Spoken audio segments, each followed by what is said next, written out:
Bengaluru IT hub. చాలా మందికి ఇది ఒక అవకాశాల నగరం. కొత్తగా జాబ్ వచ్చిన వాళ్ళు ఎన్నో కలలతో బెంగళూరులో అడుగు పెడతారు. కాకపోతే ఇక్కడ బ్రతకడానికి తీసుకునే మీ మొదటి డెసిషన్ మీ ఫ్యూచర్ ని చాలా ఇన్ఫ్లుయెన్స్ చేస్తది.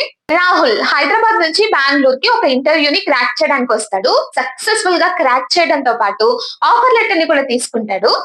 ఆఫర్ లెటర్ లో 30,000 శాలరీని చూసుకొని చాలా ప్రౌడ్ గా ఫీల్ అవుతాడు. అటు నెక్స్ట్ వీకే జాయినింగ్ డేట్ కూడా ఇస్తారు. సో ఒక లగేజ్ బ్యాగ్ తో బెంగళూరులో దిగిపోతాడు. ఇక్కడే అసలు కథ స్టార్ట్ అవుతుంది.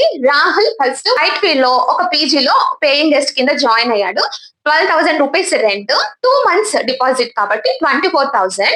ఇంకా ఎంత పీజీలో జాయిన్ అయినా మినిమం బేసిక్ యుటెన్సిల్స్ తీసుకోవాల్సి ఉంటాయి కాబట్టి అవి కూడా తీసుకున్నాడు. ఆఫీస్ కి నార్మల్ గా వెళ్తే సరిపోతున్నా, ఫార్మల్స్ కూడా తీసుకోవాలి కదా. సో న్యూ క్లాత్ షాపింగ్ కూడా చేశాడు. ఫస్ట్ మంత్ శాలరీ రాకముందే ఖర్చులు మాత్రం స్టార్ట్ అయిపోయాయి. అప్పుడు అనుకున్నాడు రాహుల్ నెక్స్ట్ మంత్ వీటన్నిటిని కవర్ చేయాలి అని. సెకండ్ మంత్ స్టార్ట్ అయ్యేసరికి మన రాహుల్ కి రియాలిటీ తెలుస్తుంది. పీజీలో ఫుడ్ తిని తిని బోర్ కొట్టి బయట ఫుడ్ ఆర్డర్ చేసుకుందామని జొమాటో ఓపెన్ చేస్తాడు. 250, 300 చిన్న చిన్న అమౌంట్స్ అనిపించి వీక్లీ 2 or 3 ఆర్డర్స్ పెట్టుకునేవాడు. రీఛార్జ్లు, వీకెండ్ పార్టీస్, వీకెండ్ మూవీస్, ఇంకా ట్రావెలింగ్, ఆటో ప్రైజెస్ ఇవన్నీ కూడా యాడ్ అవుతాయి. సో ఫస్ట్ టైం అనిపిస్తుంది రాహుల్ కి 30,000 రూపీస్ శాలరీ సరిపోవట్లేదా, లేక నాకే మేనేజ్ చేసుకోవడం రావట్లేదా అని. అదే కన్ఫ్యూజన్ తో థర్డ్ మంత్ లోకి ఎంటర్ అవుతాడు మన రాహుల్. ఇప్పుడు హిడెన్ ఎక్స్పెన్సెస్ అన్ని కలిపి మనోడిని అటాక్ చేస్తాయి. క్లైమేట్ చేంజెస్ వల్ల మన రాహుల్ కి సడన్ గా హెల్త్ పాడవుతుంది. క్లినిక్, మెడికల్ కి ఒక 1,500 రూపీస్ అవుతాయి. ఇంతలో ల్యాప్టాప్ ఛార్జర్ కూడా హ్యాండ్ ఇస్తుంది, దానికి ఒక 1,200 రూపీస్. మనోడిని వాళ్ళ ఫ్రెండ్ బర్త్డే ట్రీట్ కి పిలుస్తాడు. ఆ ట్రీట్ కి ఖాళీ చేతులతో వెళ్తే ఏం బాగుంటది. సో గిఫ్ట్ కొని ఒక 2,000 పెట్టి గిఫ్ట్ కొని తీసుకెళ్తాడు. ఇప్పుడు స్టార్ట్ చేస్తాడు మన రాహుల్ క్రెడిట్ కార్డ్ ని యూస్ చేయడం. ఇక అప్పటి నుంచి ఈఎంఐ సర్కిల్ లో తిరుగుతాడు. ఫైనల్లీ రాహుల్ ఒక రియలైజేషన్ కి వస్తాడు. ఇక్కడ ప్రాబ్లం బెంగళూరు కాదు, ప్రాబ్లం శాలరీ కాదు, ప్రాబ్లం అంతా ప్లానింగ్ లేకపోవడమే అని.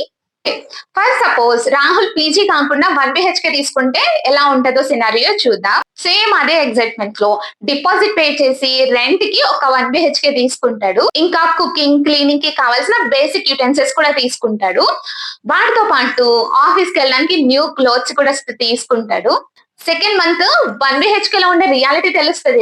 Rent 16,000, maintenance 1,000, current bill 700, wifi ఒక 700, గ్రాసరీ వచ్చేసి 3,000, వీళ్ళ రూమ్ నుంచి ఆఫీస్ కి ట్రావెలింగ్ ఒక 2,000. ఇంకా జిమ్ లో జాయిన్ అవుదాం అనుకున్నాడు కానీ ఇంకా జాయిన్ అవ్వలేదు. వీటన్నిటికి కలిపి ఒక 22,000 అయింది. వీకెండ్ పార్టీస్, అప్పుడప్పుడు మూవీస్ ఇవన్నీ పోను ఒక 3,000 మిగిలాయి అంతే. ఫైనల్ గా రాహుల్ కి 30,000 రియాలిటీ బ్రేక్ డౌన్ అయింది. థర్డ్ మంత్ లో రాహుల్ సడన్ గా హోమ్ టౌన్ వెళ్లాల్సి వస్తుంది. ఆఫీస్ లో వర్క్ ఎక్కువయ్యి ఇంటికి వచ్చిన తర్వాత ఫుడ్ ప్రిపేర్ చేసుకోలేక బయట ఫుడ్ ఆర్డర్స్ పెరుగుతాయి. ఇంకా చిన్న చిన్న shoppings, Amazon orders. Month end వచ్చేసరికి మైనస్ లోకి వెళ్ళిపోతాడు. సో రాహుల్ అప్పుడు అనుకుంటాడు మిగతా వాళ్ళకి 30,000 సరిపోతున్నప్పుడు నాకెందుకు సరిపోవట్లేదు, 20వ తారీఖు వచ్చేసరికి జాబ్ ఎందుకు ఖాళీ అవుతుందని. ఇక్కడ ప్రాబ్లం శాలరీ కాదు, ప్రాపర్ అవేర్నెస్ లేకపోవడం అని రియలైజ్ అవుతాడు. పీజీలో ఉంటే కంఫర్ట్ తక్కువ, కాకపోతే సేవింగ్స్ ఉంటాయి. 1 BHK తీసుకుంటే ప్రైవసీ ఉంటుంది, కాకపోతే సేవింగ్స్ ఆల్మోస్ట్ జీరో. శాలరీ పెరగకుండా లైఫ్ స్టైల్ ని పెంచితే సిటీ లైఫ్ కాస్ట్లీ అవుతుంది. ఎవ్రీ మంత్ డే 1 నుంచి మన ఎక్స్పెన్సెస్ ని అబ్జర్వ్ చేస్తూ ఉండాలి. ప్రతి స్పెండింగ్ అవసరం ఉందా లేదా అని చూడాలి. లేకపోతే 20వ తారీఖు వచ్చేసరికి జోబి ఖాళీ అవుతుంది.